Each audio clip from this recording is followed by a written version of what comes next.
안녕하세요, 풍신입니다. 이번 시간은 오행화에 대해서 설명해 볼까 합니다.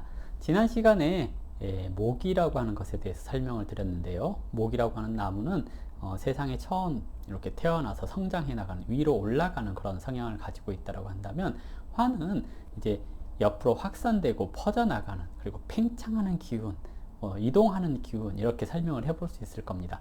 화는 쉽게 비유를 하자면 이 나무에 핀 꽃과 같은 것을 얘기를 하는 거고요. 그리고 이제 빛과 열, 이렇게 구분을 해볼 수 있는 것을 뜻하거든요.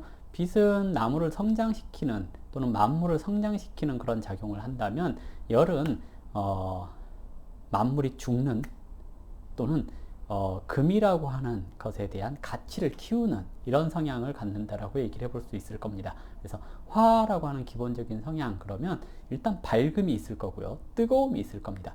밝음이라고 하는 것은 이 태양빛, 조명빛, 이런 것을 얘기를 할 수 있는데요. 내 팔자에서 화가 있다라는 것, 특히 이제 병화 이런 것이 있다라고 한다라는 것은 사람들한테 조명받는 것, 관심 받는 거, 이런 것에 대해서 좋아한다라고 얘기를 해볼 수가 있겠죠. 그리고 열이라고 하는 정화, 오화, 이런 것이 있다라는 것은 이 화라고 하는 뜨거움, 열정, 이런 것을 가지고 있다라고 얘기를 해볼 수 있을 겁니다. 화는 옆으로 전파되는, 퍼져나가는 습성을 가지고 있기 때문에 꼭 뜨겁거나 밝거나 그러지 않더라도 흔히 말하는 향기라고 하잖아요. 그것이 옆으로 확산되어 가잖아요. 그런 것처럼 이 눈에 보이지 않는 그런 것들도 이동하는 그런 것을 얘기를 해볼 수가 있을 것 같아요. 일단 화는 모기라고 하는 것이 이제 막 세상에 나와서 화라고 하는 꽃으로 태어났잖아요. 이렇게 됐을 때 이제 막 그 벌과 나비들이 날아들어서 교류를 하게 되잖아요. 이것이 이제 2차 성징이 나타나고, 뭔가 이렇게 그 뭐라고 하나요? 이제 만물을 잉태할 수 있는 그런 상황을 얘기를 하기도 하거든요. 그래서 화라고 하는 것이 사주에 있다고 한다면 자기 자신을 표현하고 얘기하고 사람들과 교류하고 그런 것에 능하다라고 얘기를 해볼 수가 있을 겁니다. 만약에 화가 없다면 밝지 못하기 때문에 자기 자신에 대해서 드러내는 것을 조금 잘 못한다라고 얘기를 하거든요. 그래서 화가 많으면 되게 화통하고 되게 이렇게 감추는 게 없고 그럴 수 있다면, 화가 없다면 감추는 게 많고 표현하는 것이 좀 어둡고, 이렇게 얘기를 해볼 수가 있을 것 같습니다. 그래서 일단 화라고 하는 것은 확산되어 가다, 분산하다, 팽창하다, 이동하다, 이렇게 얘기를 한다라고 할 수가 있을 것 같고요. 화가 많았을 때, 사주에 화가 많았을 때 생기는 여러 가지 문제점들을 생각을 해볼 수가 있겠는데요. 첫 번째로, 화가 많아서 목이라고 하는 나무가 다 타버렸다. 이것을 화, 다, 목, 분, 이렇게 얘기를 합니다. 나무가 탔다란 얘기인데요. 목이라고 하는 것은 기획하는 것, 시작하는 것, 준비하는 것을 얘기를 한다면, 화는 활동해서 눈에 보여지게 만들어내는 것을 뜻하기도 합니다. 그래서 화가 많고 목이 적다면 준비한 것이 없이 서두르다가 성급하게 움직이다가 문제가 됐습니다 라고 얘기를 하는 건데요. 기본적으로 수가 있어 가지고 꾸준하게 수원이 공급이 되고 있다고 한다면 준비한 것을 오랫동안 써먹을 수 있으니까, 사업을 한다거나 일을 벌렸을 때 그 사업이 오랫동안 갈 겁니다 라고 얘기를 해볼 수가 있을 겁니다. 근데 수가 없이 목만 작게 약하게 있다고 한다면, 어떤 일을 했는데 급하게 서둘렀는데 그만큼 빨리 망했다, 또는 끝났다, 이렇게 얘기를 해볼 수가 있을 겁니다. 그래서 좀 성급한 그런 성향이 나타날 수 있는 것을 화다, 목, 분, 이렇게 얘기를 하는 거고요. 그 다음으로 이제 화, 다, 수, 갈 하는 게 있습니다. 갈은 말랐다, 증발돼서 날아갔다라고 얘기를 하는 건데요. 수라고 하는 것은 지혜를 뜻하는 거고요. 화라고 하는 것은 활동적이고 이렇게 성급하고 그런 것을 얘기를 하거든요. 그러면 수가 약하고, 그래서 화로 인해서, 불로 인해서 다 말라버렸다라고 한다면 성급한 성향, 너무 급하게 움직여서, 또는 지혜가 없이 우매한, 이렇게 얘기를 합니다. 근데 뭐 꼭 수가 없다고 크게 우매하다, 뭐 미련하다, 이런 것은 아니고요. 성급하다 정도로 생각을 해보시면 될 것 같습니다. 그리고 이제 화다 해서 생기는 문제, 금, 소, 그러죠. 금이 다 타버렸다라고 얘기를 하는 건데요. 화는 화려하잖아요, 불이라고 하는 것이. 그래서 상상, 공상, 미래, 이런 것들을 떠올리게 할 수가 있거든요. 목은 호기심을 얘기를 해서 이게 뭘까 하는 관심사를 얘기를 한다면, 그래서 이제 뭔가 희망적이고 뭔가 실패를 모르는 것을 얘기를 한다면, 화는 거기에서 더 나아가서 먼 미래를 예상을 하는 것을 뜻해요. 근데 금이라고 하는 것은 물질적인 가치를 뜻하는 거거든요. 그러면 나의 지나친 공상, 생각 이런 것들이 물질적인 가치를 다 태워버렸다라는 것을 얘기를 해요.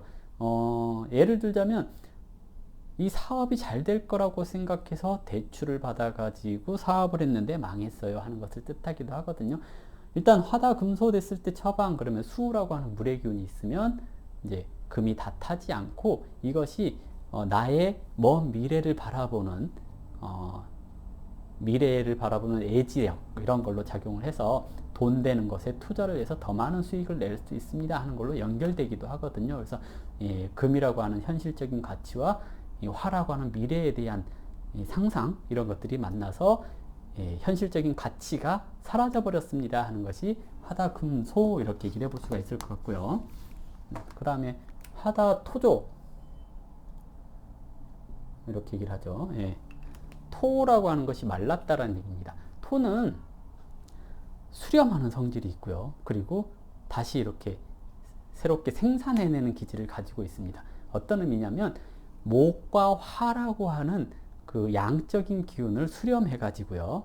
금과 수라고 하는 음적인 기운으로 이렇게 전환시키는 역할을 하는 것이 토의 기운이거든요. 그러면 화라고 하는 것이 이제 그 어떤 일을 만들어내고 그 결과를 이제 토라고 하는 걸로 수집을 해서 금이라고 하는 실질적인 가치로 만들어내야 되는 것을 뜻하잖아요. 그런데 지나치게 먼 미래에 대한 생각, 공상, 상상 이런 것들이 또는 쓰잘데기 없이 많이 벌려져 있는 그런 것들이 토라고 하는 것이 적은 토로 몰렸으니까 이것이 이 허브라고 하잖아요. 플랫폼이 망가졌다라고 얘기를 하는 겁니다. 그러면 화다 토조 하면 망가졌으니까 새롭게 고쳐야 되는 것을 뜻하기도 하거든요. 그래서 재건축을 해야 된다거나 또는 내 생각과 다르게 결과물이 잘 나오지 않는다거나 그런 성향이 나타날 수 있습니다. 그래서 화다 토조 이렇게 얘기를 해볼 수가 있는 건데요. 이렇게 화가 많아서 생기는 문제점들은 이제 그 너무 성급하다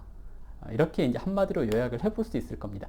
너무 성급했다, 너무 서둘렀다 또는 너무 허황되다 이렇게 얘기를 해볼 수가 있을 것 같거든요. 그래서 너무 뭐랄까요 현실적이지 않은 그런 생각들을 가질 수 있는 게 화다한 사람들의 특징이라고 얘기를 해볼 수 있습니다. 성급하다, 욱하는 기질이 있다. 그리고 이제 감춰두는 게 없다. 표현을 너무 많이 해버렸다. 근데 뒤끝은 없는 것을 얘기를 할 수가 있겠죠. 화가 없으면 표현이 잘 안 된다, 서툴다 또는 밝지 못하다.